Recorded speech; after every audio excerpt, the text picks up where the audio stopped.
moment for me because there was a lot of things I discovered in our closet that I did not know existed. And it was very alarming to me to learn that there was so much happening that I had no clue. So it was a really scary moment in my life to figure that out. But it also helped me process that he was going through so much.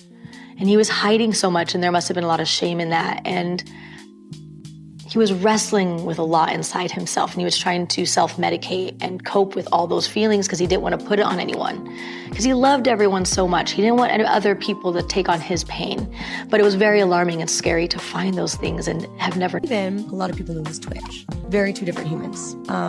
He wore this character of Twitch. It did become a part of who he was, but that extroverted personality was not natural for him. When he would go out as Twitch and make sure he's spreading all this love and joy and positivity and be dancing all the time for people, and it would drain his energy. He would have to come home, really recharge his battery. Yeah. That also comes with the state of depression because he would get really low. He showered people with love.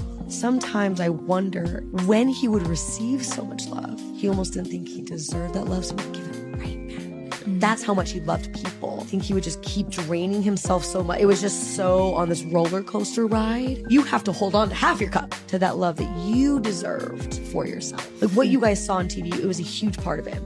But the other side, it would take a lot to... Yo, something about this story doesn't sit right. Because the man everyone trusted, the man who brought nothing but smiles, energy, and positivity to millions of people, didn't just disappear overnight. He walked out, silently, no warning, no explanation, no goodbye, and within hours, he was gone. But here's where it gets disturbing. This wasn't just anyone. This was Steven Twitch Boss, the face of joy on the Ellen DeGeneres show. A man who stood right next to Ellen DeGeneres for years, smiling, laughing, protecting an image the world believed was real.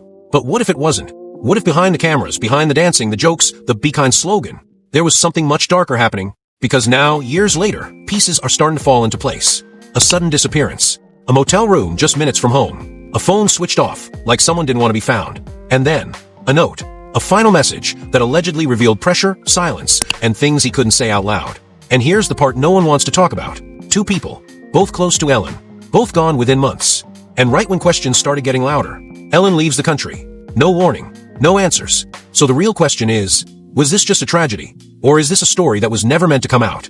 Early on the morning of Tuesday, December 12, Twitch packed a small bag with only a change of clothes and his handgun, slipped out of his house without telling Allison, turned his phone to airplane mode so he couldn't be tracked, and took an Uber to the Oak Tree Inn, a dreary two-story motel in a hacienda-style building on heavily trafficked Ventura Boulevard, just a mile from his house, and paid $107 to reserve a room for a single night. Twitch made his way down to room 249 and let himself in.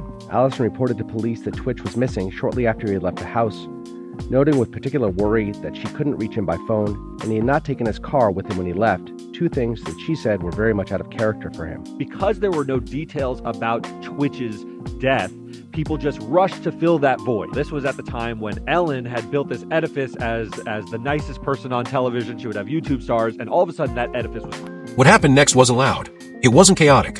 It was quiet, too quiet. Because on the morning of December 12th, everything appeared completely normal. No arguments, no warning signs, no indication that anything was about to go terribly wrong. But according to reports, Steven Twitch Boss was already making a decision that no one around him could see. He packed a small bag, not a suitcase, nothing that suggested he was leaving for good, just a few clothes, and something far more concerning. Then, without telling his wife, without telling anyone, he walked out of his home. And just like that, he disconnected. His phone was switched to airplane mode. No calls, no messages, no tracking. It's almost like he didn't want to be found, or maybe he couldn't risk being found. Minutes later, he got into an Uber. No destination shared publicly, no explanation, just a quiet ride to a place that would soon become the center of a mystery. A small motel, unremarkable, forgettable, the kind of place no one looks twice at. Located just about a mile from his home, close enough to return, but far enough to disappear. He checked in under his own name. No disguise, no attempt to hide his identity. Which raises a question, was this planned, or was this someone overwhelmed, making decisions in real time? Room 249, a single room, a single night reservation. And according to reports, he never left. Hours passed, and back at home, something didn't feel right. His wife, Allison, noticed the silence first. No response to calls, no messages, and most importantly, his car was still there. That's when concern turned into fear, because this wasn't like him, not even close. The man the world saw, the man full of energy, laughter, and life, was now completely unreachable. And for someone like him, that silence was deafening. When authorities were notified, the search began, but it didn't take long. Because sometimes the answers come too quickly, and when they do, they hit harder. Inside that motel room, everything came to an end. But here's where things start to shift. Because when the news broke, it didn't come with answers. It came with confusion, shock, and a growing number of questions. To the public, this didn't make sense. Not him. Not the guy who danced through pain, who lifted others up, who seemed to have everything together. So what changed?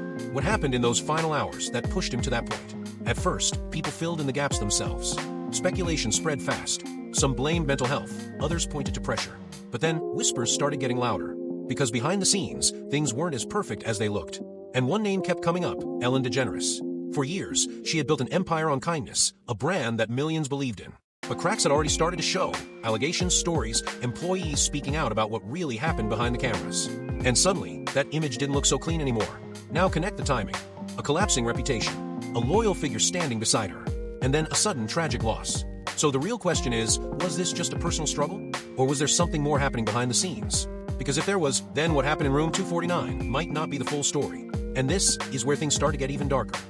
She sounded so sincere, didn't she? Very she could sincere. Virtually choke on her words. But the best one for me is Ellen DeGeneres, who is, by the way, a very nasty person. I've had dealings with her in Australia. Oh, bit of could I tell you some stories about that cow? But anyway, good riddance to her. But she was quite friendly with that P. Diddy bloke, wasn't she? Well, this is why I say release the Diddy files. Yeah. Release the Diddy files. Come on, Donald Trump. We want to know whose name. So maybe she's hightailing out of there before all that is thrown at her as well. Because behind every perfect image, there's a version no one is supposed to see. And for years, Ellen DeGeneres controlled that image flawlessly. Daytime television's nicest person. The face of kindness. The brand built on generosity, laughter, and feel-good moments. Millions of viewers trusted it, celebrities endorsed it, and anyone who questioned it was usually ignored. But then, something shifted. Stories began to surface. Not from outsiders, but from people inside the machine. Former employees started speaking out, quietly at first, and then louder, describing a workplace that didn't match the image the world had been sold. Words like toxic, fear, and intimidation started replacing kindness and positivity. And suddenly, that perfect image cracked. Not shattered, but cracked just enough for people to start looking closer. And standing right in the middle of it all was Steven Twitch Boss. He wasn't just another employee. He was the bridge. The smiling, dancing, always positive presence that made everything feel real. When Ellen laughed, he laughed. When the audience cheered, he amplified it. When the show needed warmth, he delivered it. To the public, he wasn't just part of the show, he was the show's heart. And that made him powerful, but it also made him important. Technology that Peter and I are investing in that's called SCNT, which takes the egg of a young, perfect woman specimen, takes the egg and takes out the nucleus and puts our DNA in the nucleus. They just go in and take it out. It's painful, right? Huh? Is it painful? Yeah, a little bit. And this is part of this genetic greatness that we don't see in any other race on the planet.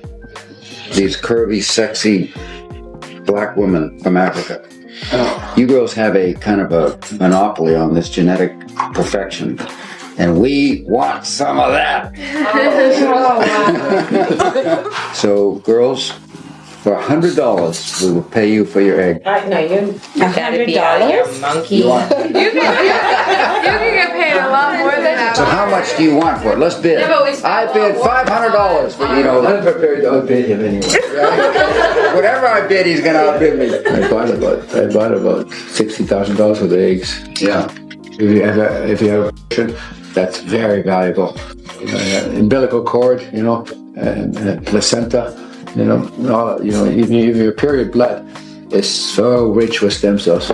Mm-hmm. We regard it as waste, and it actually should be. It should be captured as recycled. Mm-hmm. The recently released emails from the Epstein files show Jeffrey Epstein was interested in genetic medicine. He paid a researcher at Massachusetts General Hospital for tests that could be used to help create stem cells. Investigators found a $2,000 invoice from 2014 for sequencing part of Epstein's genome. The doctor that he paid also provided an estimate for personalized longevity studies that would use gene editing. He told investigators Epstein was enrolled in the Personal Genome Project at Harvard University. Because when a brand starts collapsing, you don't just fix the problem, you protect the image. And according to multiple reports and online discussions, that's exactly where the pressure began.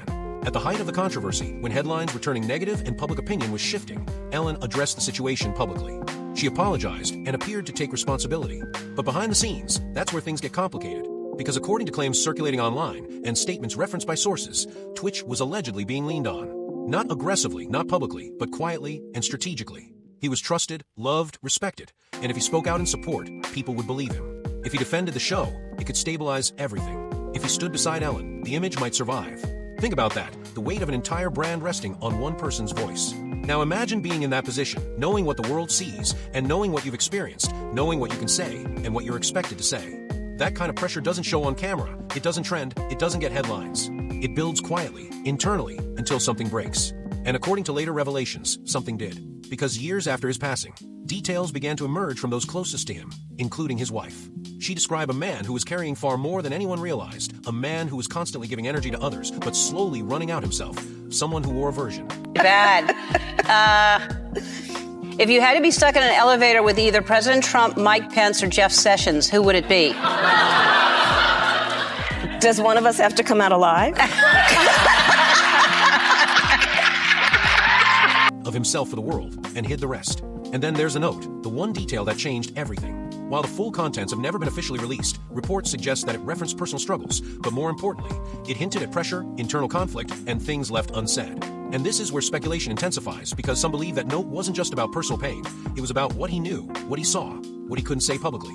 Now, add another layer to this, timing. Because while all of this was unfolding, another major story was developing in the background, an investigation involving Sean Diddy Combs. Allegations, federal attention, and industry-wide implications. And suddenly names, connections, and past associations started being questioned. And right in the middle of that growing storm, Ellen makes a move. Quiet, sudden, unexpected. She leaves the United States and moves to the UK. No major press conference, no detailed explanation, just reports confirming the relocation and a shift away from the spotlight. Officially, it was linked to political reasons, but online, people weren't convinced. Because to many, the timing didn't feel random. A collapsing reputation, a former insider gone, a growing federal investigation touching powerful circles, and then a quiet exit. So now the questions get louder. Was this just coincidence, or was this someone stepping away before things got worse? And if that's the case, then what exactly was at risk? Because when multiple narratives start overlapping, personal tragedy, public controversy, and industry-level investigations, it stops looking simple. It starts looking connected. And if even a fraction of these claims hold weight, then the story the public was given might only be the surface. Because behind the smiles, behind the show, behind the carefully controlled image, there may have been a completely different reality unfolding. One that someone tried to... This is where the story stops feeling like a single tragedy and starts looking like a pattern. Because when you step back and look at everything together, the timing, the people involved, and the unanswered questions, it becomes harder to ignore how closely everything is connected. One moment, Ellen DeGeneres is at the top of her career, controlling one of the most powerful daytime brands in television. The next, her image is under fire, her show is ending, and people who were once close to her are suddenly gone. Not years apart, not distant connections, but within a short window of time. And for many watching this unfold, that timing doesn't just feel unfortunate, it feels unsettling. Let's go back for a second. Because before any of this happened, Ellen's world was built on control. Control of narrative, control of perception, control of what the audience sees and what stays hidden behind the scenes. That's how powerful brands survive. But when that control starts slipping, the reaction is almost always the same. You contain the damage, you manage the story, and you protect what's left of the image. And according to multiple accounts from former staff and insiders, that's exactly what was happening during the final phase of her show. Conversations were being had behind closed doors, decisions were being made quickly, and the focus shifted from entertainment to survival. Let's talk about this facial that you're obsessed with. How many, did you get the whole cast of Ocean's 8 to do this? Not everybody. Okay, good, smart ones. Just those that I thought would appreciate it. Okay, explain what it is. Well, it's this way in which one forces through microneedling. It's like a little roller with these, some of you, I think many of you know it, and it pushes through the skin and ruptures the collagen and then boosts it. You look like a burn victim for a day, but then it pushes the What are you pushing into the skin, Sarah? Sarah? Carrie? What are you pushing into the skin? Well, you push in whatever the facialist would like to insert into your pores. But what is it? It is an extraction from a piece of skin that came from a young person far, far away, and they somehow figured out how to extract... It's foreskin from... And then there's the second tragedy. Enhechi, another person closely linked to Ellen. Another sudden, shocking incident that left more questions than answers. Her death, officially ruled as the result of a car crash, and its complications still sparked widespread discussion online. not because of confirmed evidence pointing elsewhere, but because of how unusual the circumstances appeared to some observers. The timing again, close enough to feel connected, even if no direct link has ever been proven. And when two high-profile tragedies happen so close together, tied to the same central figure, people start asking questions whether there are answers or not. Now add in the broader context, the industry itself. A space where power, influence, and reputation often determine what gets exposed and what stays buried. Where stories can be shaped, narratives can be redirected, and public perception can be managed with precision. And in that kind of environment, it becomes incredibly difficult to separate fact from framing. What is real, what is exaggerated, and what is deliberately kept out of sight. Downfall. Or is it just art? And let me be the first to tell you, it's all connected. I mean, if you know, you know. But first, let's go back to that video of Ellen DeGeneres. When the camera turns, you can see the inside of her house. Now, see that picture right there? Well, if you pause it and look it up, it says evil thoughts with revenge right next to it. Here's another picture of Ellen in her house, and this is the picture behind her. Now, the thing I'm curious about is the letters on top of the picture. These look oddly similar to the letters Marina Abramovich writes out when she does spirit cooking. Remember the beginning of the video? It's all connected. And that person that was in all red is Lady Gaga, and she went to Marina Abramovich many times for teaching. But let's continue. This is another picture of Ellen in her home. She's cutting her mother's hair, but what is that picture above her head? Look at it. Oh, well, you know where that is too, right? It's a similar image to that, right? No. I know Jamie does. What is it? It's on the set of a famous talk show that's now not on anymore. Oh, Ellen? Was that Ellen? Yeah. Really? Just look at the temple and then look at the... Let me see Ellen's background. And that brings us back to the present moment. Ellen has stepped away, distanced from the spotlight, living a quieter life away from the constant attention that once defined her career. Sean Diddy Combs remains at the center of ongoing scrutiny and allegations that continue to unfold publicly. And the story of Twitch, his life, his struggles, and the unanswered questions surrounding his final days still lingers. Because despite everything that has been said, everything that has been reported, and everything that has been speculated, there is still no single, clear explanation that satisfies everyone. There are pieces of a story, fragments of truth, and layers of interpretation, but no full picture. And that's what keeps this from fading away. Because people don't just move on from stories like this. Not when the emotions are this heavy. Not when the questions feel this unresolved. And not when the possibility exists that what we saw was only a fraction of what was really happening. So maybe this is just a series of tragic coincidences. Maybe it's a reflection of pressure, mental health, and the unseen struggles that come with life in the spotlight. Or maybe it's something more complicated, something that hasn't been fully uncovered yet. And until every piece of this story is brought into the light, that question will remain. And now you're left with a story that refuses to close. A public image built on kindness, a man who never broke character, and a silence that came too suddenly, too completely. Because when someone like Steven, Twitch boss, disappears the way he did, people don't just accept it and move on. They start asking why. They start connecting dots. And the more they look, the more uncomfortable it becomes. You've got a timeline that doesn't sit right. A rising wave of allegations. A trusted insider under pressure. A note that was never fully revealed. And then a quiet exit from one of the most recognizable faces in entertainment. No full explanation. No real closure. Just distance. And that's exactly where stories like this gain power, inside the gaps. Inside what wasn't said, what wasn't shown, what didn't make it to the surface. Because the truth doesn't always disappear. Sometimes it just gets buried under noise, distractions, and carefully controlled narratives. So now it's on you. Not to jump to conclusions, but to pay attention. To question what's presented and what's conveniently left out. Because whether this was pressure, coincidence, or something deeper hiding behind the scenes, one thing is clear. This story is not as simple as it was made to seem. And if even a small part of what's being whispered is true, then what happened here isn't just tragic.